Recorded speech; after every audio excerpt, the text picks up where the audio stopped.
اپنی نیتوں کو ٹھیک کرو، سب کچھ ٹھیک ہو جائے گا۔ صرف ایک بار اللہ سے کہو، اللہ میری توبہ، اللہ سب گناہ معاف کر دے گا، اور آپ ایسے ہو جاؤ گے جیسے آپ نے کبھی گناہ کیا ہی نہیں۔ مسکرا کر بات کیا کرو، اس میں تمہارا کوئی خرچہ نہیں ہوگا۔ استغفار کثرت سے کیا کرو تاکہ اللہ گناہ معاف کر دے اور ہم جنت میں جانے والے بن جائیں۔ اخلاق سے معاشرہ جنت بنتا ہے، عبادات سے معاشرے کو جنت نہیں بناتے۔ معاشرے کو جنت بنانے والی چیز اچھے اخلاق ہیں۔ اللہ والے لوگوں کی محفل میں بیٹھا کرو۔ تکیے پر آنسو بہانے سے حالات نہیں بدلتے۔ جائے نماز پر آنسو بہاؤ، پریشانیاں بہہ جائیں گی۔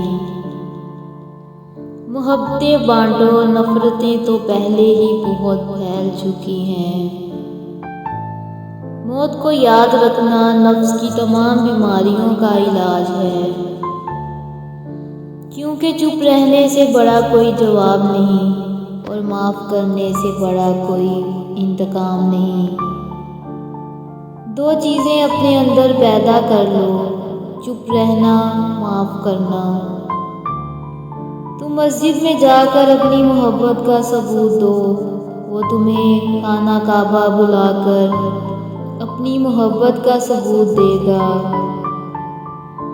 اعمال میں جو عمل سب سے پہلے تولا جائے گا وہ بیوی کا شوہر سے حسن سلوک اور شوہر کا بیوی بچوں سے حسن سلوک ہوگا۔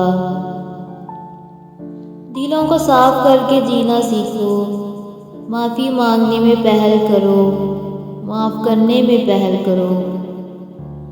اللہ تمہیں دنیا میں ہی تمہارے لیے جنت کی ہوائیں چلائے گا۔ آج جو کرنا ہے کر لے، لیکن وہ پل یاد رکھنا جس پل تم قبر سے اٹھائے جاؤ گے۔ ماں کے پاس جا کر بیٹھا کرو، کیونکہ ماں کے ساتھ گزرا ہوا وقت قیامت کے دن نجات کا باعث بنے گا۔ وہ معاشرہ اللہ کی نظروں میں گر جاتا ہے، اسے دنیا کی کوئی طاقت عزت نہیں دے سکتی۔ جس معاشرے میں جھوٹ ہوتا ہے، ظلم ہوتا ہے، دھوکہ ہوتا ہے، اپنے رب پر ہمیشہ بھروسہ رکھو، کیونکہ رب ہمیں وہ نہیں دیتا جو ہمیں اچھا لگتا ہے، رب ہمیں وہ دیتا ہے جو ہمارے لیے اچھا ہوتا ہے۔